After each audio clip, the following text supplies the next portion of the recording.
오늘 특별히 추수감사절을 맞아서 우리가 감사 예배로 드리면서 너무 감사한 것은 오늘 이렇게 기도를 드린 우리 어린이 청년, 그리고 오늘 또 선곡해 주신 우리 찬양팀의 선곡, 또 우리 성가대의 선곡, 이렇게 보니까 우리가 올해 뭘 거둬서 감사한 게 아니라 주님의 은혜로 감사합니다, 이런 고백들을 해주시는 게 너무 감사한 것 같아요.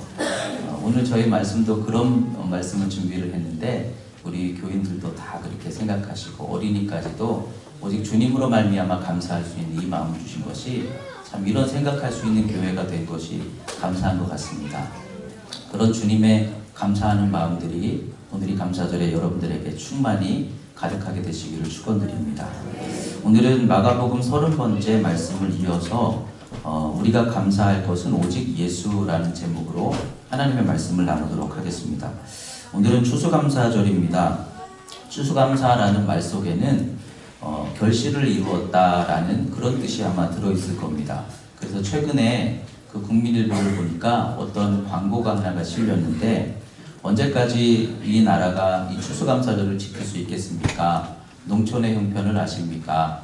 농촌교회의 형편을 아십니까? 그러면서 이제 어려운 현실을 이렇게 이야기하면서 관심을 가지고 후원을 좀 해주세요, 이런 내용의 글을 쓴 걸 보았습니다. 그런데 사실 우리가 추수감사절로 지키지만 추수감사절의 본 의미는 이렇게 좀 거슬러서 조금씩 말씀을 중심으로 올라가서 생각을 해보면 우리가 무엇을 심고 거두었기 때문에 감사하는 그런 감사절의 의미는 아닌 것 같아요. 예를 들어서 우리가 감사절에 가장 많이 쓰는 예화 중에 하나가 미국으로 이제 신앙의 자유를 찾아서 건너갔던 청교도들이 정말 그 척박한 땅에서 풍토병에 시달리면서도 그래도 먼저 교회를 짓고 학교를 짓고 자기의 집을 짓고 그리고 어렵게 농사를 지은 다음에 겨우 거둔 그 작은 소출의 옥수수나 감자 이런 것들을 가지고 하나님께 감사를 드렸다, 이제 이런 이야기들을 나누면서, 그래서 우리가 하나님 앞에서 그래도 거두게 하심을 감사하자, 이런 마음들을 나누시는데, 사실 청교도들의 감사를 잘 생각해보면 그분들이 어려운 현실 속에서 그래도 심고 거뒀기 때문에 감사한 것보다는 믿음의 자유를 찾아서 떠났던 그들의 새로운 믿음의 인생에 새로운 땅에서 그들이 사모하고 그들이 원했던 믿음으로 살아가는 방식 속에 맺은 열매, 그것이 얼마나 감사하고 기쁘던지, 이렇게 생각해보면 그 감사의 의미가 소출이 아니라 하나님의 은혜와 믿음으로 말미암아 감사를 드렸다는 것을 생각할 수 있게 되죠. 그리고 그 이전으로 우리가 감사절을 거슬러 올라가면 가나안 땅에서 드렸던 맥주절이나 칠칠절, 초막절, 이런 감사절기를 생각할 수가 있는데, 여러분이 이 가나안 땅에서의 감사도 어떤 감사일까요? 광야에서의 메마른 인생길을 우리가 다 지나가고 이제는 우리에게 맡겨주신 은혜로 우리가 심고 넉넉히 거두며 쌓였구나, 하나님이 우리 손에 붙여주시는구나. 사실은 그것을 감사하기보다는 애굽에서 죽을 수밖에 없었던 우리를 구원해 주시고 새로운 믿음의 터전에서 살게 하시며 구원받은 백성이 구원받은 인생 속에서 이렇게 열매를 맺게 하시는구나. 그러면 가나안 백성들이 되었던 감사 역시도 그들이 맺은 많은 소출 때문에 드린 감사가 아니라 하나님께서 구원해 주신 믿음으로 살면서 믿음으로 맺은 열매가 감사해서 드린 감사절이다, 이렇게 생각하면 오늘 우리가 드리는 이 추수절의 의미도 좀 더 새롭게 깊어질 수 있는 그런 마음을 얻게 하실 줄 믿습니다. 더 거슬러 올라가면요, 하나님의 은혜가 얼마나 감사한지 몰라요. 아담과 하와가 범죄하고서 하나님은 죄로 말미암아 땅은 저주를 받을 것이고 여자는 해산의 고통을 경험하리라, 그렇게 말씀하셨지만 그래서 은혜가 거두어져서 그들은 메마르고 궁핍하고 병들고 힘들게 살아갔나요? 근데 성경 말씀에 보면 선악과를 따먹고 범죄한 아담과 하와가 자식을 낳았는데 그 자식들이 한 사람은 열심히 농사해서 소출로, 한 사람은 열심히 양을 쳐서 양의 첫 새끼로 하나님께 감사의 제사를 드렸더라. 그러면 하나님이 거기서 뭘 말씀하시는 겁니까? 하나님은 처음부터 우리가 육체의 거함으로 인해서, 여러분 하나님께서 저주하실 때 뱀은 흙을 먹을지라, 흙은 곧 육체를 말하는 거죠. 그러니까 우리가 육체에 속해 있으면 사탄에게 온갖 절망 속에 우리가 그렇게 휩쓸리며 살고 우리 안에서 만들어낼 수 있는 수많은 것들, 지난주 말씀처럼 문제는 뭐에 있습니까? 밖에 있는 더러움이 아니라 어떤 것이든지 우리가 바라보고 먹고 우리의 마음에 품었는데 그것이 우리 속에서 무엇이 되어 나오느냐, 사실은 이게 더 중요한 거죠. 근데 온갖 질투, 미움, 욕망으로만 행성하던 우리가 어느 순간부터 선한 생각을 품고 믿음의 마음을 품고 믿음의 소망을 이루며 살아가게 하셨다면 하나님께서 주신 그 은혜가 얼마나 감사합니까? 그러니까 하나님은 처음부터 아담과 하와 때부터도 그럼에도 불구하고 그들의 인생을 여전히 풍족하게 보호하시고 은혜 주시기로 하나님이 마음을 먹으셨다면 하나님의 그 구원과 은혜를 생각할 때 우리는 감사할 수밖에 없는 줄 믿습니다. 그래서 오늘 이 추수감사절에 우리가 하나님 앞에서 얼마나 거뒀느냐, 뭘 거뒀느냐, 난 오랫동안에 별로 좋은 것들이 없었는데 많이 이룬 것들이 없는데 그렇게 생각하는 것이 아니라 그래도 그런 자격과 공로 없는 우리, 끊임없이 하나님 앞에서 은혜 받을 자격과 공로가 없는 우리를 그럼에도 여전히 지켜주시고 은혜 안에 거하게 하시고 기도할 때마다 응답해 주시고 오늘도 부족한 우리 안에 성령께서 임재하시니 하나님 그 은혜를 주심에 감사합니다.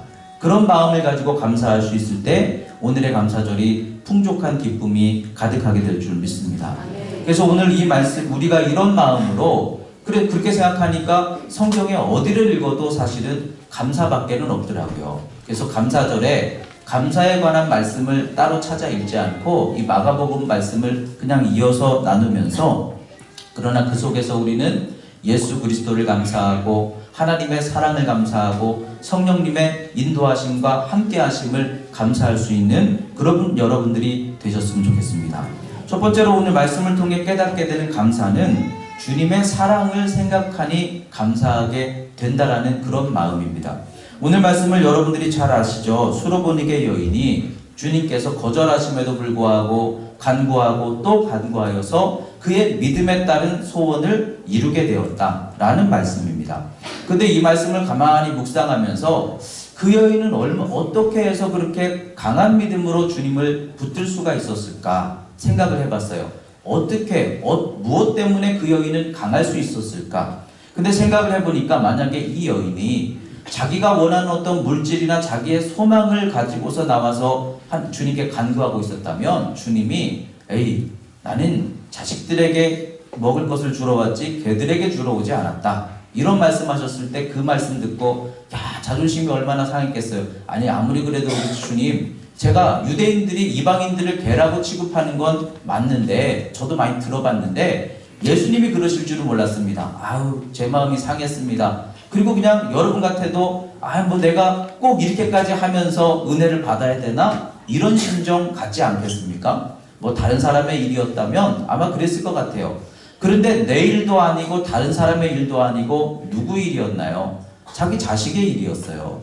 사랑하는 딸이 하나가 있다는 거예요. 그 말은 이 여인이 홀로 된 여인인데 사랑하는 딸 하나가 더군다나 지금 어린 그 딸이 더러운 귀신에 들려서 정말 그 귀신이 영적으로만이 아니라 육적인 것까지도 우리를 힘들게 만들고 있는 그 상황 속에서 예수님이 그걸 고쳐주시기를 간절히 바라는 마음으로 나와서 간구했다는 거예요. 그러면 이 여인의 강한 간구함, 강력한 믿음, 부끄럽고 때로는 모욕감을 느낌에도 불구하고 여전히 포기하지 않고 주님을 붙들 수 있었던 그 강한 믿음의 중심은 사실은 뭐예요? 사랑인 거죠. 자식을 향한 사랑인 거죠. 근데 이 여인이 참 모욕을 받으면서도 그 사랑 때문에 믿음을 지키며 끝까지 버티고 의지하여서 결국은 그 믿음의 소망을 이루었구나. 근데 그 모습을 이렇게 묵상하다 보니까 또 생각나는 분이 계셨어요. 여러분도 생각나는 분이 계시죠? 예수님 아니신가요? 예수님께서 사실은 그보다 더한 고난과 모욕을 당하시지 않았습니까? 그런데 무엇 때문에 그러셨나요? 우리를 향하신 사랑 때문에. 그러니까 어머니의 사랑도 참 대단하지만 우리 하나님이 우리를 향하여 베풀어 주시는 사랑을 생각하면 얼마나 더 크고 대단한지를 생각할 수 있게 되더라는 거예요. 내가 꼭 이렇게까지 해야 되는가? 주여 할 수 있다면 이 잔을 내게서 옮기시옵소서. 그러나 주님은 그럼에도 끝까지 묵묵히 그 모욕과 십자가의 고통을 감당하셨어요. 왜요? 그 믿음이 우리를 구원하시기 때문에, 그 희생이 우리를 구원하실 수 있기 때문에. 그렇다고 한다면 이 여인의 사랑보다도 더 크신, 너무나 강하신, 기쁘신 그 주님이 우리에게 이미 허락해 주신 사랑을 생각하면서 여러분이 감사절에 다른 것으로가 아니라 우리에게 그런 사랑을 그래도 조금이라도 맛볼 수 있게 해주신 부모님을 주신 것도 감사하고, 내가 부모가 되어서 자식들을 향해 그런 사랑을 알아가게 하시는 것도 감사하지만, 그것과는 비교할 수도 없는 너무나 크신 우리 주님의 사랑이 이미 우리에게 허락되어 있다는 것으로 우리는 더 감사할 수 있는 귀한 감사절이 되시기를 축원드립니다. 여러분, 그렇게 우리가 사랑으로 강할 수 있다면 이 감사절에 여러분 그 사랑을 여러분들이 믿음으로 붙드시기 바랍니다. 내가 약할 수 있어요. 내 기도가 약할 수 있어요. 내 믿음의 헌신과 충성이 약할 수 있어요. 그러나 그 속에 사랑이 있으면 우리는 강할 수 있어요. 여러분들의 자녀들을 향한, 이웃들을 향한, 그리고 주님께서 보시는 나를 향한 사랑이 있으면 우리의 기도와 믿음이 강해질 수 있는 줄 믿습니다. 그 사랑을 품고 강한 믿음으로, 이미 주님께서 그 사랑으로 우리에게 보여주셨으니 그 사랑을 소망하며 강한 믿음으로 여러분 그 사랑 안에서의 큰 믿음의 열매를 맺어갈 수 있는 복된 성도들이 되시기를 축원드립니다. 두 번째로, 이 여인의 간구 속에서 자신의 딸을 향한 이 사랑의 간절함이 힘써 간구하는 믿음으로 표현이 됐어요. 그런데 오늘 말씀을 잘 보시면 마가복음에서 다른 곳에서도 비슷한 말씀들이 나왔죠. 예수님이 피곤하니 제자들아 좀 가서 쉬어라, 또는 무리를 피하여 빈들로 들어가시니, 예수님의 계획과 마음속에 예수님께서 이제는 좀 저 사람들과 좀 내가 구별해서 있어야 되겠다, 떠나야 되겠다, 그런 마음으로 일부러 예수님의 계획을 따라서 움직이신 경우들이 많이 있죠. 오늘 말씀도 비슷해요. 주님께서 두로와 시돈 지역으로 가신 이유가 뭐예요? 숨고자 하심이었다. 그 말씀은 피곤하셨던지 사람들과 이제 잠깐 좀 이렇게 덜 만나고 싶으셨던지, 어쨌든 주님께서는 그곳으로 가신 목적이 숨고자 하심이었던 거예요. 그런데 예수님의 그 상황과는 전혀 아랑곳 없이 여인이 찾아와서 무릎을 꿇고 간구했다는 거예요. 쉬고 싶은데 예수님이 잠깐 이제는 좀 사람을 안 만나려고 지금 마음을 먹고 계시는데 예수님의 계획과 마음과 전혀 상관없이 여인이 와서 간청을 했다는 거예요. 그리고 여인이 주님께 간구했을 때 주님이 대답하시죠. 주님의 대답은 계획에 줄 수 없다. 여러분, 얼마나 강한 어조입니까? 그런데 이 말씀을 잘 여러 번 읽어보시면 예수님이 네가 부정해서 너에게 아직은 줄 수가 없어, 그 말이 아니라 나는 먼저 내 자식들에게 배불리 먹이고 싶다. 그 말은 나는 우선순위를 두고 먼저 유대인들에게 충분히 그들을 먹여서 그들을 변화시키고 그들이 본이 되게 한 다음에, 그 다음에 이방인들에게는 난 줄 수 없다, 그 뜻이 아니라 이방인들에게도 은혜가 가긴 갈 거다. 말씀을 잘 읽어보시면 예수님이 부정하신 게 아니에요. 그런데 아직은 때가 아니다, 그 말씀이에요. 그러니까 주님께서 마음 먹으신 계획과 주님의 생각 속에서 주님이 먼저 먹이시고자 하는 것은, 주님이 먼저 구원하시고 먼저 본이 되려고 높이시고자 하는 그 마음 속에는 내 자식들, 먼저 선택받은 유대인들, 그 유대인들에게 배불리 먹인 다음에 그 나머지 이제 그 은혜가 또 열려질 것인데, 그런데 너희들은 유대인들이 바라볼 때도 개가 아니냐, 부정하지 않느냐, 아직 준비되지 못한 미흡한 상황이 아니냐, 그러니까 너희들이 준비된 다음에 그 은혜를 구하는 것이 마땅하지 않겠느냐, 이렇게도 우리가 해석할 수 있는 말씀입니다.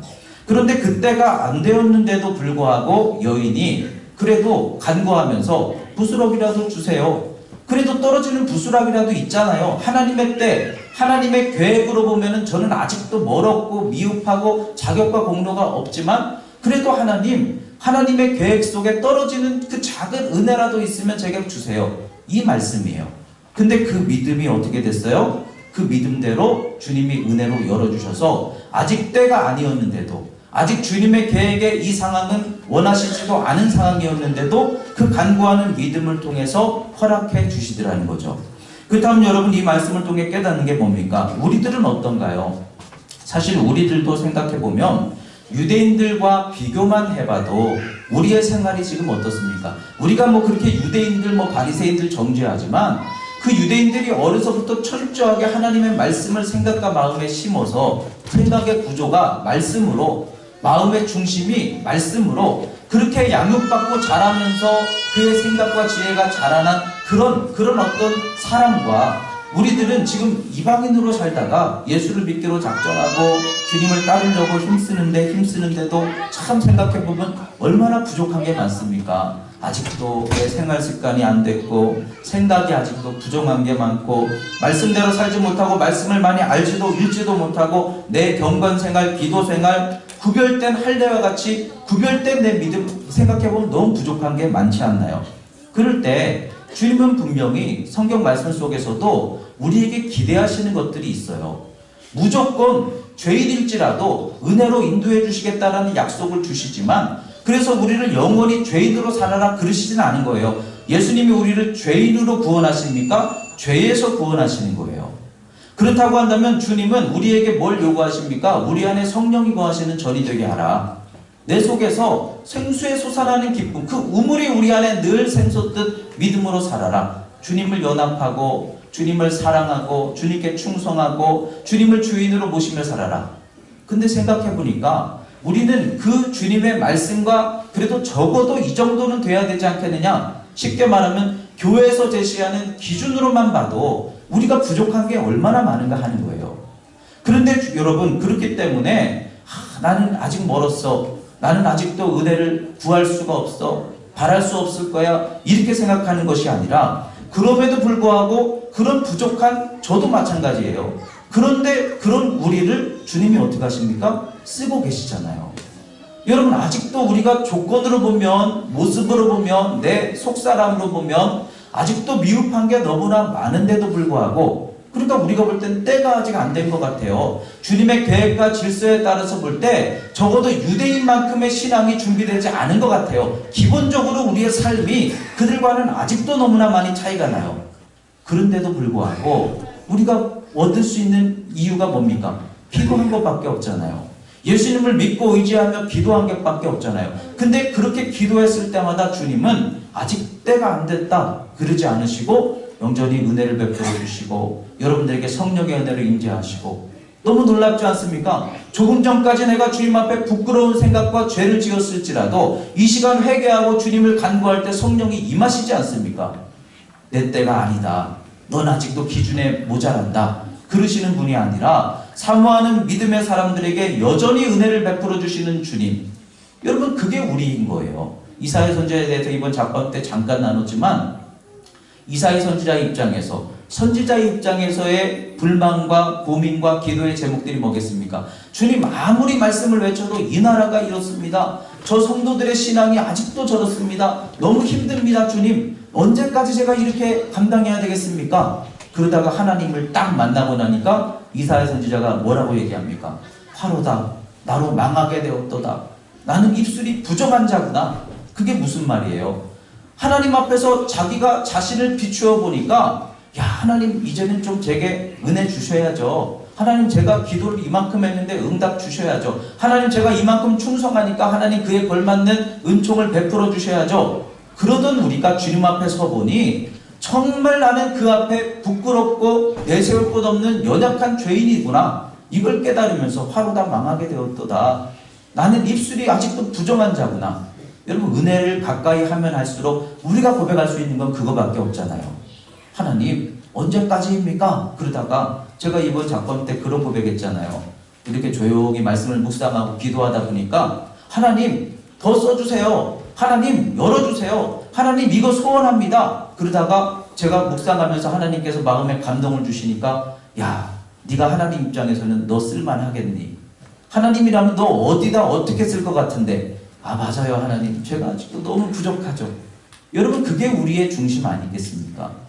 그러니까 오늘 말씀을 통해서 그럼에도 불구하고, 그래서 나는 너무 부족하다, 나는 죄인이다, 그런 마음을 가지라는 뜻이 아니라, 그런데도 그런 우리가, 그렇게 자격과 공로 준비가 안 된 우리가 그럼에도 오늘 주님께 나아가 주여 무릎을 꿇고 간구하니, 부스러기 은혜라도 주시옵소서 간구하니 주님은 어떻게 해주시나요? 응답해 주시는 거예요. 자격 공로 없는데도 여러분들에게 은혜를 부어주시는 거예요. 여러분들의 삶을 붙들어 주시고 인도해 주시는 분이 우리 주님이신 거예요. 그걸 생각하면 여러분 그 은혜만으로도 우리는 감사할 수밖에 없을 줄 믿습니다. 그래서 오늘 말씀을 통해 여러분 소원을 가지시기 바랍니다. 우리는 부족한 게 맞습니다. 그런데 분명히 부족함에도 주님은 때가 되고 준비가 되고 배불리 먹여서 인정한 다음에 그 다음에 이방인이다. 주님은 그렇게 생각하셨을지라도 간구하니까 그 간구함의 믿음을 통해서 부스러기의 은혜를 얻었다는 거예요. 믿음이 중요합니다. 똑같은 상황에서 나는 자격과 공로 없으니 주님께 나아갈 수도 없습니다. 그럴 수도 있지만 자격과 공로 없는 우리에게 그래도 기도하라 하셨으니 이 수로보니게 여인이 기도해서 간구해서 이 부스러기의 은혜도 얻었으니 나도 부족하지만 그래도 은혜 주실 줄 믿습니다. 여러분 같은 상황에서도 우리는 항상 주님을 향해 은혜를 향한 소망을 잃지 않아야 될 줄 믿습니다. 믿음이 중요한 거예요. 우리가 이 마가복음을 통해 여러 번 나눈 말씀 속에 주님의 역사가 어떻게 일어납니까? 우리의 믿음을 따라 임하시는 거예요. 혈루증 여인이 예수님께 찾아가서 예수님 저 좀 고쳐주세요. 허락하실 수 있을까요? 없을까요? 그러신 게 아니라 그냥 믿음만 가지고 가서 예수님의 손에 옷자락을 댔더니 그 믿음이 능력이 나오게 했다는 거예요. 누가 내 옷에 만졌느냐? 주님이 깜짝 놀라셨다는 거예요. 여러분의 믿음이 응답을 얻게 할 수 있습니다. 여러분의 사모함과 여러분의 간절함이 그럼에도 불구하고 우리가 아직 준비되지 않았음에도 불구하고 쓰임받게 할 수 있고 은혜 받을 수 있고 여러분의 소망을 하나님 나라 하나님의 인도하시는 복된 길로 하나님 이끌어 주실 수 있다는 거예요. 그러면 우리는 오늘 이 말씀을 통해 예수 그리스도를 영접하고 그분을 향한 오직 한 가지 믿음밖에는 없는 거예요. 얼마나 감사해요. 우리에게 요구하시는 다른 것이 아니라 주님을 향하여 우리가 때로는 막혀지고 모욕감을 느끼고 때로는 감당하기 힘들다 여겨질지라도 그래도 여전히 붙들고 간구하는 그 믿음만 있으면 그러면서 무슨 기도할 수 있어요? 자격공로 없어요. 사탄이 우리의 중심의 마음에서 네가 뭘 그럴 구할 수가 있어? 하나님 앞에 네가 그럴 자격이나 있어? 그럴 때마다 그래도 수로보니게 여인이 부스러기의 은혜를 얻었지 않느냐? 나도 주님께 간구하면 주님은 얼마든지 부스러기의 은혜를 내게 주신다. 근데 여러분 그 부스러기의 은혜만으로도 우리는 만족할 수 있어요. 주님이 주시는 그 생명의 기쁨으로도 우리는 얼마든지 세상에 어떤 것을 가진 것보다 더 큰 만족과 기쁨을 얻게 하실 줄 믿습니다. 여러분 우리가 언약 백성이 되었음을 기억하시기 바랍니다. 오늘 이제 결혼식, 오늘 또 이번 주에 결혼식이 2번이나 있는데 결혼식이 뭡니까? 결혼식은 언약식이죠. 결혼식은요 계약을 맺는 게 아니에요. 그러니까 마음이 중요한 거예요. 하나님 앞에서 우리가 어떤 백성입니까? 시내산에서 시내산까지 그들 이끌어 하나님은 언약의 백성을 삼으셨다고 그랬어요. 그 뜻은 내가 너희의 영원한 하나님이 되어줄 것이니 너희는 내 백성이 되어라. 이런 마음이 중요하다는 거예요. 언약이라는 건 마음이 중요한 거예요. 부부의 삶 속에 제일 중요한 건 마음이 중요한 거예요. 그 언약을 우리가 지킬 수 있어야 되는 거예요.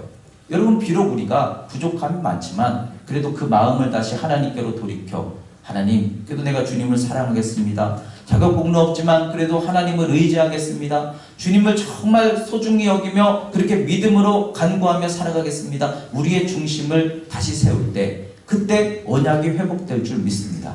언약이 깨졌다 나는 부족하다 나는 아직도 하나님께 신뢰를 드리지 못했다 그런 마음을 갖지 말고 우리의 중심만으로도 하나님이 기뻐하십니다. 그리고 여러분들의 그 중심을 통해서 여러분들을 사용하시면 여러분들의 삶도 연락해 주실 줄 믿습니다. 그렇기 때문에 오늘 말씀을 통해 얼마든지 우리는 부족하지만 부스러기의 은혜를 간구할 수 있다. 그 마음을 가지시고 여러분 위축되지 마시고 소망을 갖는 감사절이 되시기를 축원드립니다. 오늘 이 감사절에 우리는 우리를 구원하신 주님의 은혜와 사랑을 기억하며 감사하였으면 좋겠습니다. 아직도 부족한 중에도 거두며 살게 하시는 그 은혜가 감사한 그런 주일이 되었으면 좋겠습니다. 우리가 한 것이라고는 작은 믿음으로 간구한 것밖에 없는데도 자격 공로 없는 우리에게 응답해 주시니 감사하는 그런 여러분 되시기 바랍니다. 그리고 여전히 하나님은 그럼에도 우리를 복된 길로 이끌어 주시잖아요. 고쳐서 써주시잖아요. 가는 길이 잘못됐을 때 우리를 자꾸만 바른 길로 이끌어서 회복시켜 써주시잖아요. 그런 주님의 그 크신 사랑이 있음을 기억하며 감사하고 그리고 서로를 향해서 깊은 사랑으로 사랑은 강합니다. 그 깊은 사랑의 강력한 기도와 또 우리의 믿음이 아름다운 우리 소강교회 여러분들의 믿음의 삶을 이루어가게 되시기를 주의 이름으로 축원드립니다. 기도하시겠습니다.